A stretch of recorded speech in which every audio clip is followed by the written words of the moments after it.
This program is brought to you by Emory University.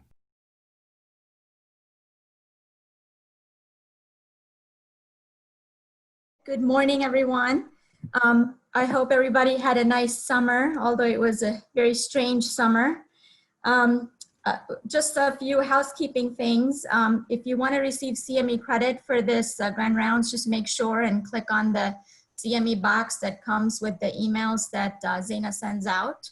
And you have to do that because that's the only way that we can keep track of whoever's attended. And then if you know anybody or if you yourself want to present, I still have a lot of open dates for January and throughout next year. So February, March, April. So please email me and let me know. It is my pleasure to kick off this year's Grand Round series with Arash Harzand, one of our own. He's going to talk to us about a very important and very relevant topic, especially during this COVID era, of vascular health and digital medicine. Arash went to medical school at University of Miami, and he earned his MBA there as well. Was an intern and chief resident and cardiology fellow here at Emory. And he's also specialized in vascular medicine, currently practices at the VA and also at Emory Clinic Smyrna. So I'll turn it over to Arash and to set the bar high for our grand rounds. Thank you, Pooja. It's great to be here. I was joking with Pooja that I didn't realize I had committed to giving the first one of the year. For my sense, I was going to set the bar low and then let everyone else kind of take it up throughout the year. But it's great to be here. So I'm just going to talk a little bit about some of the work that we have done under the Atlanta VA, and then sort of take it a bit more broadly to see how we can apply a lot of the virtual and components that we've developed and see how they apply elsewhere. These are a few of my relevant disclosures. It does include some work that I do consulting-wise for the developer of one of the interventions I'm going to talk about. So I was going to start off by taking a big step back and looking at cardiovascular mortality over the past half century, going back to the first open heart procedure in 1954 up to about the past few years. And so what we had seen was a very progressive and substantial decline in age-adjusted mortality over this time period. But that was only until recently. So the CVD mortality declines have actually slowed across all age groups and ethnicities. And we've seen some increases in certain groups. So this is a trend line of mortality for white, rural, and middle-income Americans that have actually seen some large increases over the past decade. If you actually compare cardiovascular to cancer mortality, you see the opposite. So so cancer remains a second leading cause of death.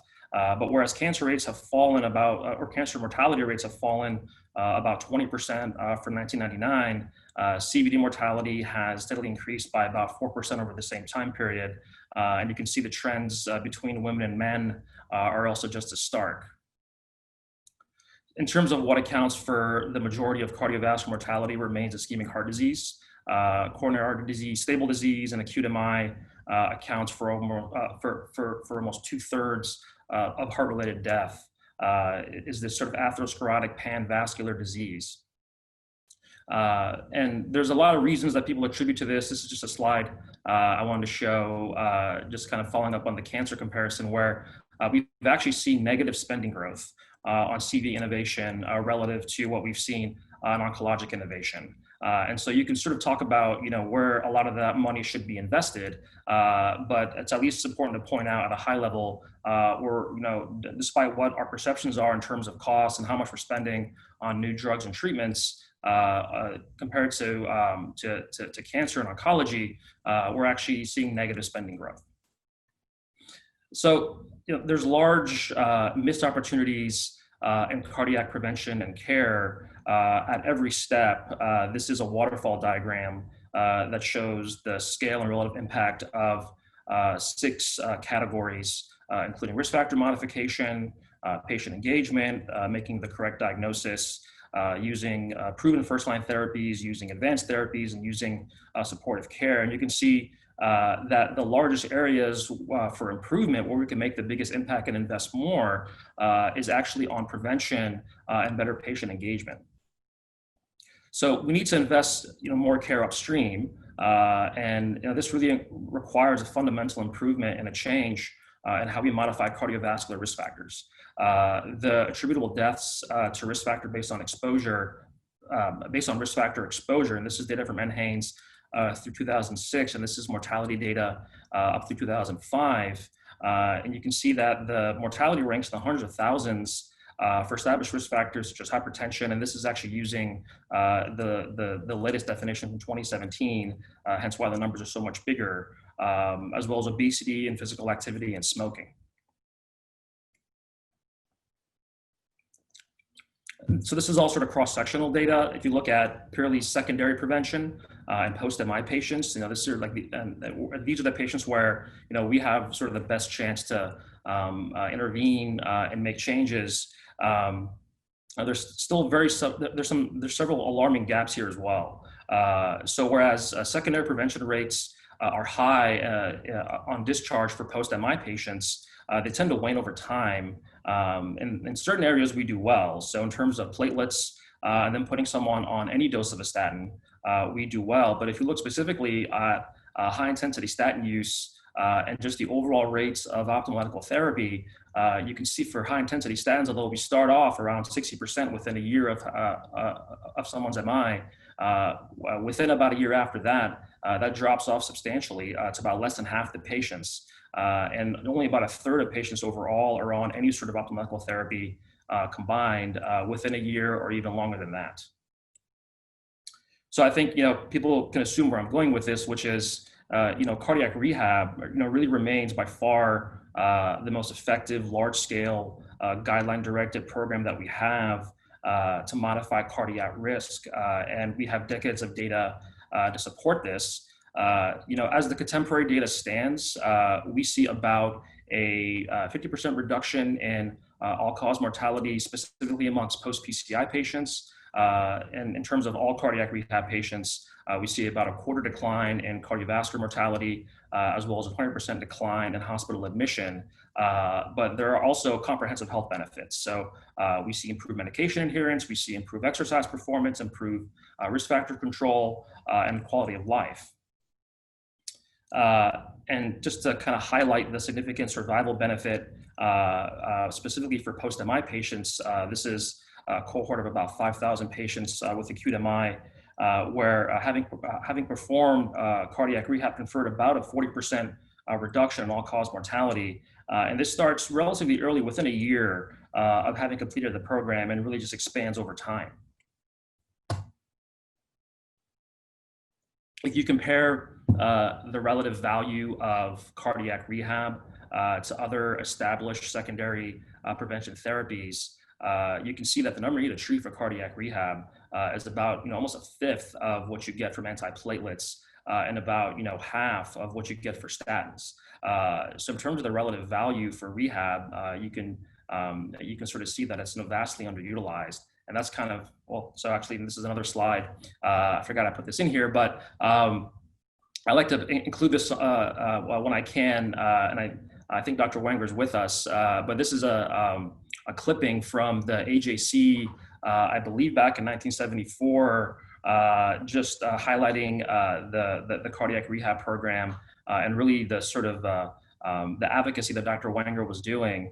But it kind of highlights sort of where things started, where she was initially, this whole approach of having patients exercise and engage in care post-MI as opposed to 6 weeks of bed rest was at one point considered barbaric and heretical. So it's really amazing sort of where we've come with our acceptance of cardiac rehab. But despite that, cardiac rehab still remains vastly underutilized. So in terms of Medicare patients, we see only about 1 in 4 who are eligible that participate. And there's pretty stark disparities amongst groups. So it goes down with age, and it's much lower among women as it is compared to men. And we see equally stark disparities between races. So whereas about 20% of eligible white patients participate, we have less than 8% Black patients that participate in cardiac rehab as well. So it's, it's poor overall, but then we also see, even worse engagement amongst very specific groups who you could argue are at even higher risk. And so as we've seen, the engagement of cardiac rehab remains poor. About a quarter of patients enroll, and the reasons, and this is all sort of pre-COVID, were several for lack of availability. There's convenience issues with going to cardiac rehab, travel and time, and then there's the cost, both out of pocket and lost productivity. I work at the VA, so I want to highlight some of the disparities that we see amongst veterans who, on average, actually enroll in cardiac rehab less than half as frequently as non-veterans do. About 10% nationwide across the VA, veterans who are eligible enroll in cardiac rehab. And the reasons for this are similar amongst veterans. The same barriers exist, they just tend to get amplified. So we have a large rural population of veterans, most of whom are very cost sensitive and live on fixed incomes, and they have variable third-party coverage. There has been tremendous effort in recent years to expand enrollment in cardiac rehab, with lots of resources being dedicated. Probably the biggest one is the Million Hearts program that Dr. Sperling is now leading. And there's a large host of groups that are also behind this with the goal of getting cardiac rehab enrollment to over 70% by 2022 through a series of initiatives beginning at the systems level, focusing on increasing referrals, really targeting patients for enrollment and participation, then really trying to push adherence. But the reality is, and this is data that Sherry Grace presented at one of the recent Million Hearts cardiac rehab collaborative calls, is that current U.S. capacity for cardiac rehab is inadequate. So if you look at the incident number of cases of ischemic heart disease annually in the U.S., about 1.3 million, and compare that to the number of cardiac rehab programs in the U.S., we essentially have one spot for every 3 patients who are eligible and need cardiac rehab. There's a couple of caveats here, which is that this doesn't even include heart failure patients or PAD, and this would actually assume that you have 100% of all the spots being filled and used all the time. So even the best case scenario, when it comes to fully saturating what we have, leaves us shorthanded, and you need about 800 additional spots per year for cardiac rehab. And again, this is all before COVID. So it was hard enough to get people to engage and go to cardiac rehab before we had a national pandemic. So the question now is sort of what do we do kind of in the post-COVID era? And I'll touch on a little bit of this towards the end of the talk. So what we need really is virtual capacity. And this is a consensus document that came out last year, again, before anyone expected COVID, from the 3 main bodies that are involved in cardiac rehab, including the ACVPR, AHA, and the ACC, where for the first time, all 3 societies sort of came together and said, that we support home-based cardiac rehab in appropriate patients, being those who have stable, low and intermediate, who are at stable, low and intermediate risk, and who are otherwise unable or unwilling to participate in center-based rehab. So this was really sort of a tremendous step forward in advocating for the use of home-based cardiac rehab for patients who are eligible. This is just a quote, so talking about how it's a reasonable option for patients who are stable with lower moderate risk disease. And so there's in terms of virtual rehab, in terms of home-based cardiac rehab, the way that these programs typically run are that they are self-guided with some aspect of remote monitoring and patient coaching. They're designed to try and mimic as close as possible as a standard 12-week center-based program. The AHA and the ACC give it a class 1 recommendation actually, but for low-risk patients who are unable to unattend or who are unable to or attend the center-based program. And these are again patients who are asymptomatic with a preserved LV ejection fraction. And the real benefit here is that you're expanding engagement, ideally for not to take away from the 25, 30% that do center-based, but really expand the benefits to the other 70% who are doing nothing. So with fewer visits and hopefully fewer co-pays and fewer trips, and an overall increased convenience factor for patients, you can hopefully get more engagement and more enrollment. There's growing evidence for home-based cardiac rehab. So this is one Cochrane review from 2017. This is the last time it was updated. 23 trials, almost 3,000 patients comparing home and center-based rehab that show that they're similar in their benefits in terms of affecting CAD risk factors, quality of life, clinical events, death, and even cost. And there's also some evidence that suggests that patients with home-based programs, home-based interventions are associated with a higher level of adherence as well. Specifically kind of looking back at veterans.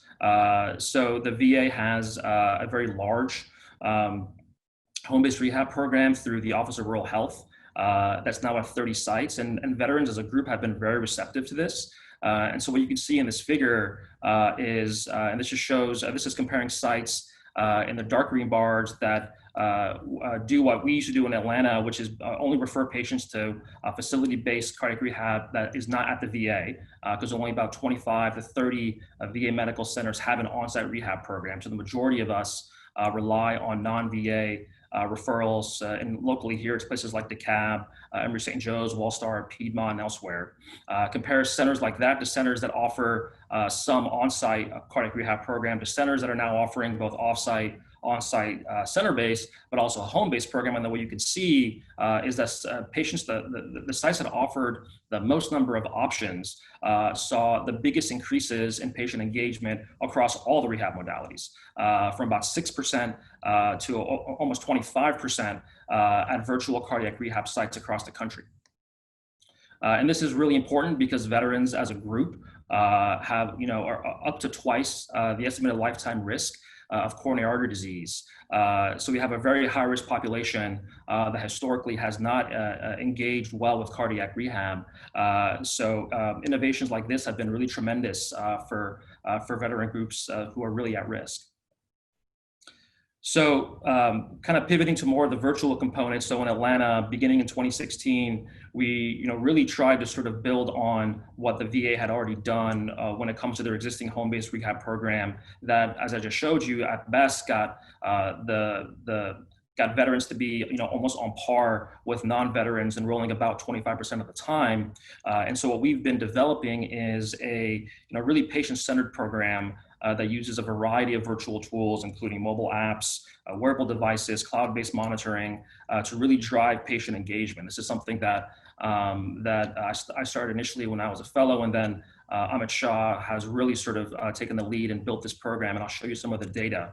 But this is something that we've seen applied more and more to cardiac rehab, the use of virtual and mobile health tools to really try and engage and interact with more patients, and really try and extend the proven benefits of center-based rehab to more patients who are doing virtual forms of cardiac rehab. And the timing for this is really sort of ideal. So this is data from Pew that shows when you just look at cell phones, a majority, nearly 100% of Americans now at least own a cell phone. And the percentage of Americans that own a smartphone has risen dramatically. So it was about 35% in 2011, and as of 2018, it's about 81%. So really the time is sort of primed for us to try and tap into this mobile health wave that's been sort of or this mobile device wave that's been sort of expanding across the country. And interestingly, the sort of perception a lot of times is that certain population groups really aren't the ones engaging with mobile devices, the elderly and low-income Americans, but that's also changing dramatically. So we've seen significant increases amongst older adults who are now turning to mobile devices for all types of things in their personal lives, as well as in their healthcare lives. And we've seen a growing share of low-income Americans who essentially now rely on smartphones as their primary source of internet and really no longer use broadband. So the use of these mobile health tools in virtual cardiac rehab really has sort of started to take shape, and there's really a lot of different types of benefits that you get from various types of mobile health, various types of mobile health tools when it comes to cardiac rehab. So by using mobile devices, you get increased access to providers. So you can have more real-time tracking for patient activity and exercise as well as symptoms. You really get enhanced two-way communication and data flow. And then really sort of when you start integrating wearables, sensors that give you physiologic monitoring for heart rate and things like VO2. And this is some work that Amit Shah is doing much more closer than I am. You really sort of get this idea of having a coach on a wrist that really sort of guides you continuously and give you sort of automated feedback as you're doing home-based exercise. So this is sort of a highlight of what our virtual rehab program in Atlanta is designed like. So it's a 12-week program that often gets tailored to between 8 and 12 weeks for patients that uses an app called Movin from a company called Moving Analytics to deliver the program. And you can see a screenshot here on the right. All the patients now currently get a Fitbit or a Garmin that we provide for activity tracking. They get assigned to a dedicated coach, either a PA, NP, or an exercise physiologist that sort of, well, that becomes their sort of their cheerleader and performs between 8 and 10 virtual coaching sessions. And then also will monitor their data from the app as well as their wearable through this connected cloud-based dashboard. Historically, and again, this is pre-COVID, we were seeing patients at least twice for the program. So once for enrollment, where we were doing functional testing, and again, for follow-up, and then in between, they were sort of doing this program on their own. And this is the schematic high level. So the patients would initially, when they initiated, would come to the medical center, or we would do this pre-discharge where they would onboard with recruitment. We would enroll them. We would have them meet with our coach, develop a care and exercise plan. We would connect them with all the technology, give them the mobile app on their device. And then they would then go home for the remaining 12 weeks or up to 12 weeks for independent exercise, risk factor modification via both the app, but as well as coaching from their dedicated coach who would call them, like I said, either weekly or bi-weekly for virtual coaching, but also through some of the messaging features on the app can send them individual courses to review via the app or send them sort of like motivational messages, and then they will come back after the 12 weeks to follow up. So the real value of doing it this way becomes this real-time two-way flow of information that has a lot of benefits. So we can do rules-based alerts, and I think I hopefully have some screenshots later showing some of the pop-ups, but we can get alerts for both the patients via the app, which they'll give them in terms of, it's time to exercise, it's time to log your blood pressure, it's time to weigh yourself, it's been a while, as well as alerts for the providers who can now see urgent issues if the patients are having chest pain, as well as can sort of track patient activity. So if a patient drops off and they stop reporting exercise or their steps go down, well, then that's a time for them to intervene and call and reach out and try and get them to re-engage or figure out what the problem is. This is a screenshot from the dashboard that shows you the integration with the step counts that we get from their connected Fitbits. And you can sort of see for this one patient how sort of day by day, it gives them a sort of barometer of how much they're moving around. Now, there's obviously limitations from just steps alone, but at this early step, we can sort of at least get some sort of phenotype in terms of if the patient's moving or are they, not moving. And I think that's key for a lot of the patients that we're targeting is just getting them to get up and exercise and move for the very first time. So we've been studying this since 2016. We did an initial feasibility trial that we published. It's no longer recent. This is back in 2018. And I'll show some of the data.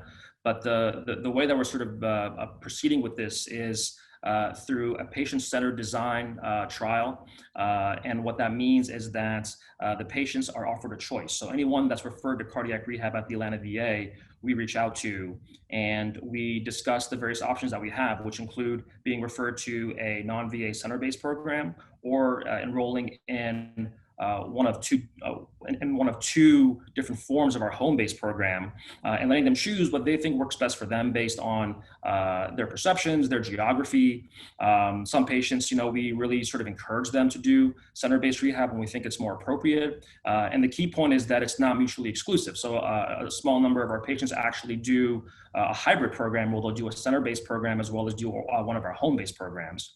And some of the major endpoints that we've been tracking are things like six-minute walk and functional capacity, cardiac risk factors, as well as the effects on overall enrollment rates. And what we have some event data now that I can share as well. For us right now to enroll, you have to have your own smartphone. We were giving out smartphones initially, and that posed a lot of technical challenges. So we do require for them to do the virtual program with the app and the wearable if they have their own device. But we take anybody who has a CMS-based eligibility criteria for cardiac rehab, which I think we're all familiar with. So these are some highlights from our initial pilot from 2016 that showed this is only 18 patients. This was sort of a proof of concept to see if patients would even use the platform that we had developed. And we tracked some basic measures sort of as hypothesis generating endpoints looking at, like I said, functional capacity and risk factors. So we saw about a 20% increase in functional capacity by 12 weeks over baseline.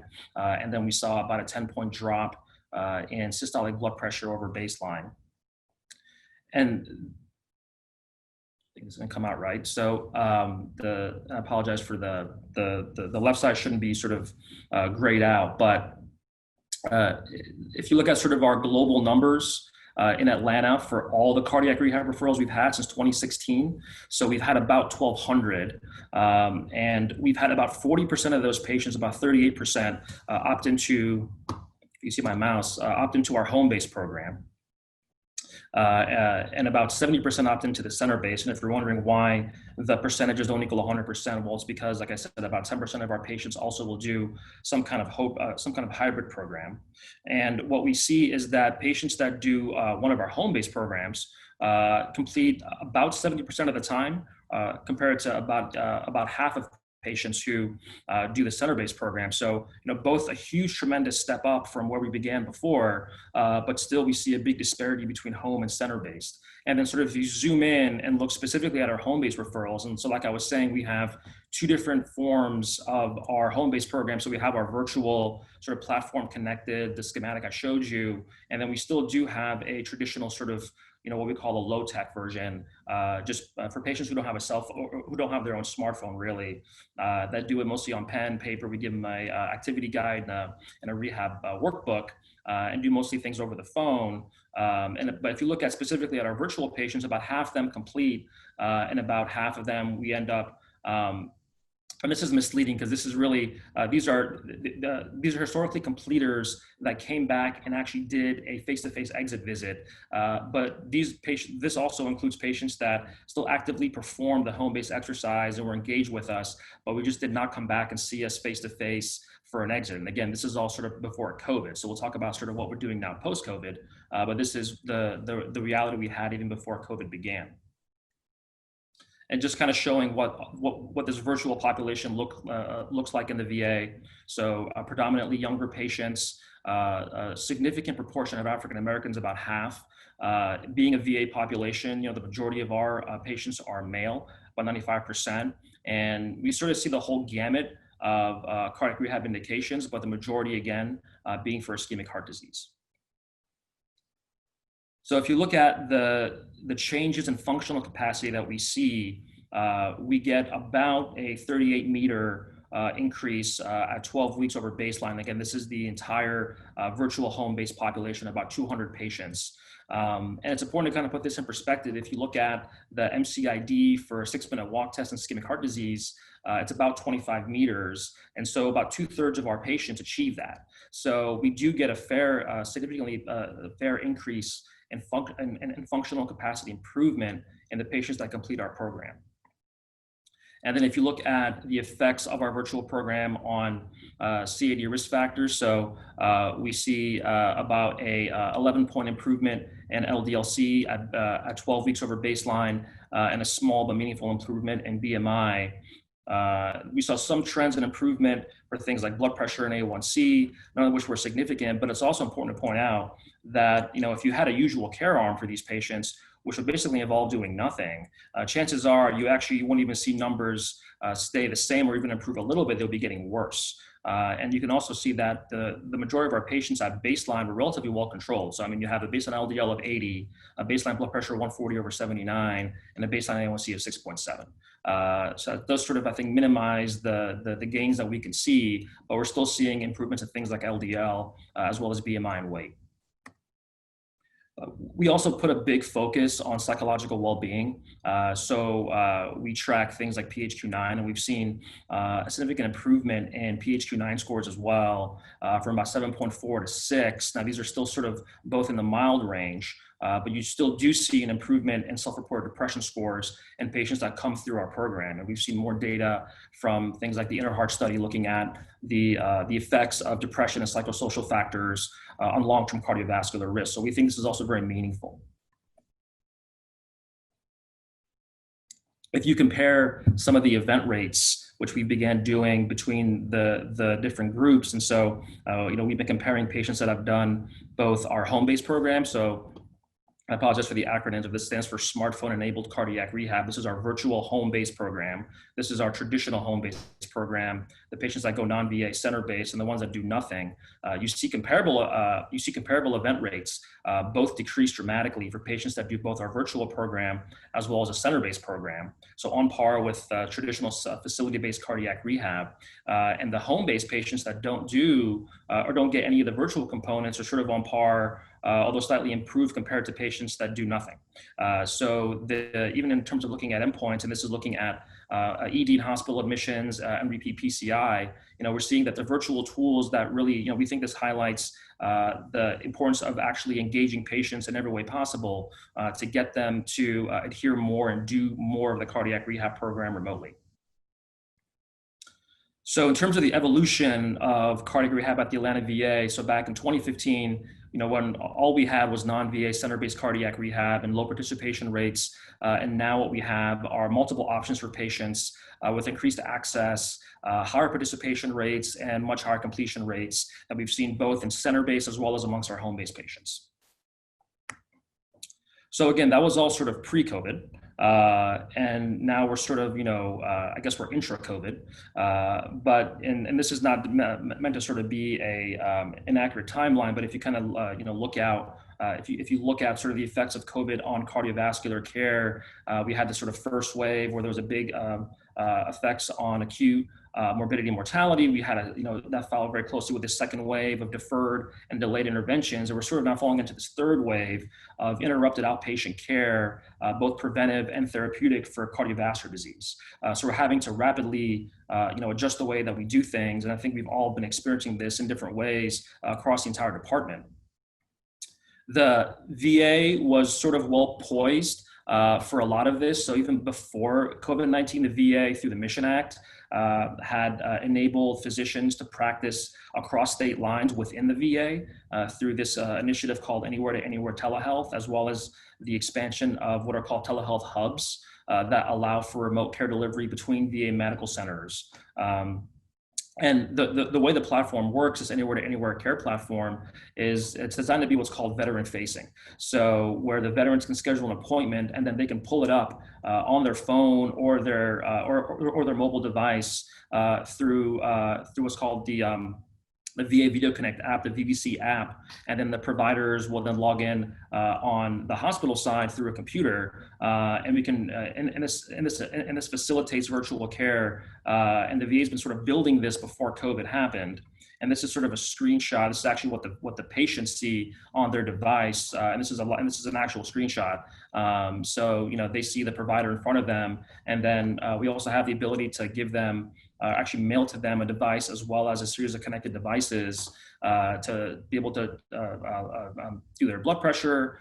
We have a Bluetooth pulse oximeter, Bluetooth scale, and anything that they do automatically. If they basically put the pulse oximeter on their finger, it basically pops up on the screen and shows them and us what their pulse oximeter is.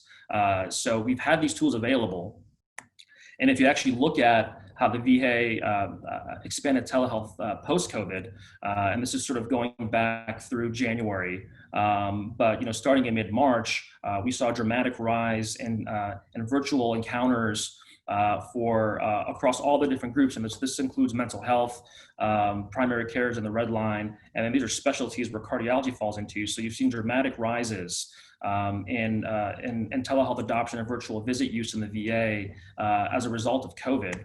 And then if you actually look at some of our data in Atlanta, looking at how we responded. So this is sort of when the COVID notification went out mid-March, and this is our department in cardiology. We saw, about a 385% increase in the number of virtual visits that we were doing using primarily the VA's platform, but also they allowed us to use modalities like Zoom as well as FaceTime for a brief time, just to kind of get to be able to schedule visits with patients, because we had this huge rush with people trying to use the anywhere to anywhere platform. And so we had some delays, but overall we've had a dramatic rise in how we use virtual care in the VA. And in our department alone, again, this kind of brings it back to vascular health and cardiac rehab. The lion's share of our virtual visits right now are for our virtual cardiac rehab program, which you can see in the orange. But all of our providers have really opted in. Our heart failure clinic does the second most. Dr. Mavramatis and his interventional valve clinic have been very active. This is sort of me in vascular medicine. It sort of doesn't look good, but I'm sort of like the straggler of the bunch. But I think overall as a group, we've really kind of responded and shifted well and really tried to engage with patients however we can. So I'm going to switch briefly to a topic that I spend a lot of my time on, which is PAD.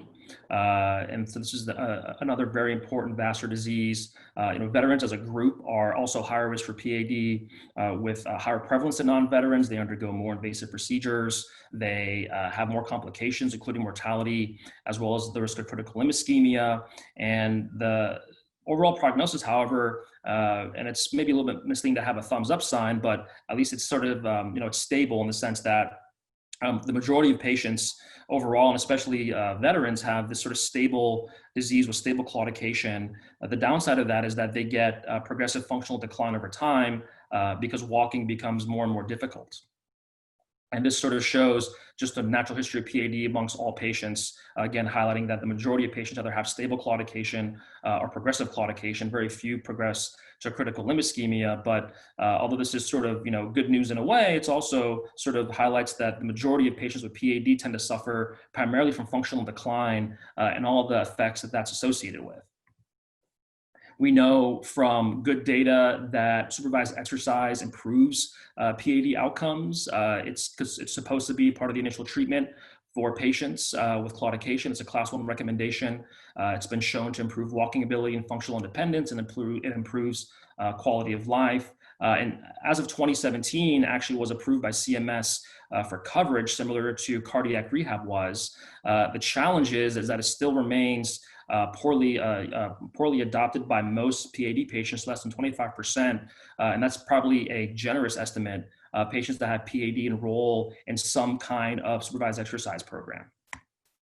And this is, again, a meta-analysis just kind of highlighting the significant effects of exercise training on walking ability in PAD, which is, again, the biggest issue that patients have is their ability to walk without pain or discomfort. And you can see the dramatic improvements in both the onset of claudication pain when they walk and how long they can walk until their claudication really makes it hard for them to walk any further. So tremendous improvements that we can see from patients who do an exercise program in PAD. But the challenge really is even worse, and again, going back pre-COVID, than cardiac rehab. So this is basically a listing of, the majority of center-based cardiac rehab programs that were open pre-COVID in the Metro Atlanta area. And if you actually count the number that had any kind of published PAD program, there was only 2. So one was Wallstar down in LaGrange, and one is a hospital in Stevens County, Georgia. So even when they're available, patients had a hard time getting to the very few number that existed in a place like Georgia.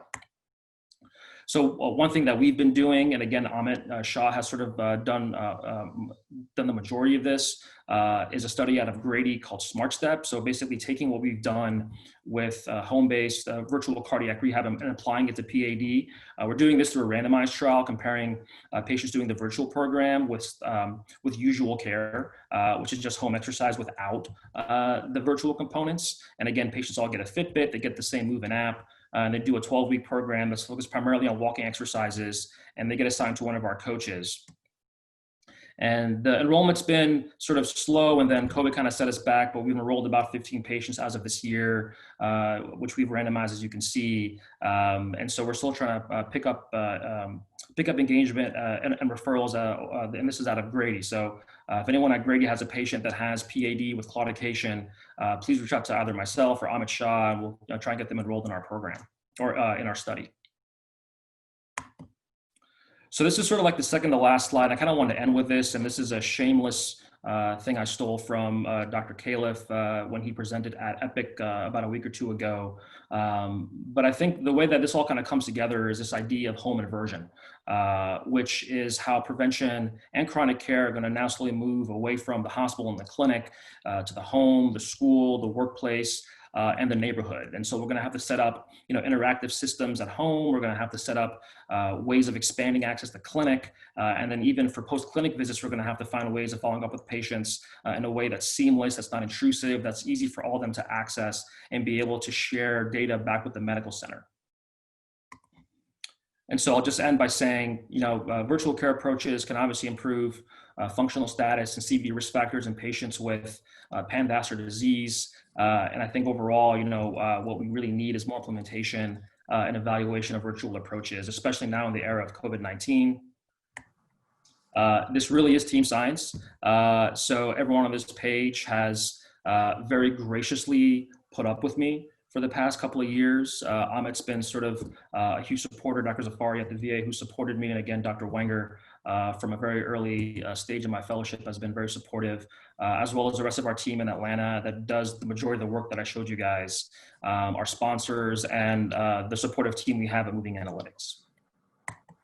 And with that, I'll be glad to take some questions, some comments, some critiques. Thank you very much. Okay, great. Thank you, Arash. That was great. If you have any questions, you can either type them in the chat or text me. Arash, can you hear me? I can. Arash, great presentation. This is Khusro Niazi. One of the things that challenges me on virtual, the patients love it, I like it, is how to get a reliable blood pressure. Because many studies have been shown that the patients, some of them don't have the instruments, but the ones who have them, their machines are not calibrated. And it's always a little nerve-wracking for me adjusting their blood pressure medications based on what they've done. Is there any technology reliable that can be used that is available? Because I'm not aware of something that can easily and accurately diagnose or measure blood pressure. Thank you. I think that's a great question. And what it highlights is the data fidelity. So, one of the challenges obviously is when the patients aren't in front of us is, how to trust the data that we're getting back from them. And blood pressure is one. Even, if you put virtual care aside, just the patients that, we have with their devices, with their own blood pressure cuffs at home, who check their own blood pressures, and then say, well, my home numbers are great. And they come into the clinic and their numbers are terrible, or vice versa. How to get an accurate blood pressure reading is really a challenge. I don't know of any sort of better way of doing it right now. I think what's going to be helpful is as we kind of move into this more connected type of environment where it's easier to get more data points from patients, then, at least if there's a question about accuracy, at least we can sort of start looking at things like tracking precision. So looking at trends over time becomes maybe more helpful than looking just at the absolute number of their blood pressure or their heart rate. And so I think, getting more data points more easily through some sort of virtual approach may actually help us, even if the data itself is of questionable accuracy. But I don't know sort of anything in particular that's maybe a bit more accurate than what we currently have, because all the Bluetooth devices, the connected devices, are basically made by the same people that make the non-connected blood pressure cuffs at home. They just sort of pair them with a device, a smartphone, and it sort of will connect with them. And then we get that same data point that they would otherwise come to the clinic and report to you. But the value, I think, is going to be on being able to get more and more data points, and that'll give us maybe some more insights into sort of how their blood pressure control is progressing over time. Okay, great. We have a question from Dr. Fernandez. How many patients do each of the NPs, PAs, and the ancillary staff have each on their virtual panel that they follow up with? It varies because they have different FTEs, anywhere from 5 to up to maybe 10 to 12 at a time. But we do about 10 to 15 simultaneous patients per full FTE. And that's something that we're trying to find ways of optimizing more and more. One thing that we really didn't get into is sort of the benefits to providers in terms of the efficiencies from using some of these virtual tools that can let them do more in less time. So one of the stark differences in our home-based program between the virtual patients, the technology patients, or the one that do the more low-tech form is, when the patients who are not on the virtual platform, when the coach calls them, well, they spend a good 5, 10, 15 minutes figuring out what happened for the past 2 weeks. Whereas the ones that are connected, they sort of don't have to spend that time, which is time saved, and they can spend more of that time on counseling and coaching. So there's a lot of benefits to providers as well. But the numbers are, like I said, anywhere between about 5 to, maybe at the most 12 to 15. Okay, there's a comment from Dr. Sperling. Do you want to? Yeah, I think Dr. Sperling's highlighting a website from AMA called validatebp.org. I'm not familiar with this, but I think Dr. Sperling sort of, and I don't want to speak for him, but it sounds like he's sort of saying we need to push for greater coverage and adoption of SMBP. I'm guessing that's home blood pressure monitoring of some kind. Dr. Sperling, correct me if I'm not summarizing your comment correctly. Yeah. The website looks very helpful. Yeah, hi, this is Larry Sperling. So first of all, fantastic presentation, really excellent work that you and your colleagues are doing, and an important frontier, especially now in the setting of our pandemic, when most of the cardiac rehab programs around the country have been shut down. There's some background noise. And anyway, Kushro's question is a really critical one. I realized very early on that blood pressure measuring when we're doing virtual visits is really important, and many of our patients don't have cuffs. The home blood pressure cuffs are not covered by many insurance companies, and so this is an issue that is being worked on at a national level. But there is this site, validatebp.org, so validated blood pressure cuffs that you can utilize to refer to your patients. And then the last thing I'll mention is A Million Hearts. We will be holding the first ever cardiac rehabilitation think tank in the United States the end of next month, specifically focused on accelerating implementation of new care models like the work you're doing, Arash. Thanks, Dr. Sperling. I think that's great. What you're pointing out, which is actually not, I think the lack of the coverage expands even beyond that. And I didn't really get into any of the reimbursement and regulatory landscape that affects all of this, but really, I think, having payer support for virtual approaches is going to be key, not just to get them devices, but to reimburse providers and systems for investing and on the provider side, technologies and the systems change that has to happen. It's much easier in places like the VA and Kaiser that are connected, but how the Emorys of the world do it better and better. And we've seen some really meaningful steps taken by Medicare and CMS as a result of the pandemic, just to cover the visits. And obviously that doesn't go near covering the devices. But I think overall having more payer support, more reimbursement, more coverage for all facets of this, because I think we're only going to end up decentralizing care more as time goes on, not centralizing it, especially when it comes to chronic care and preventive care. So I think your points are very well taken. Okay, anybody else have any questions or comments? Okay, thank you so much, Arash, and I will see you guys next week at 7:30. Thank you, everyone. The preceding program is copyrighted by Emory University.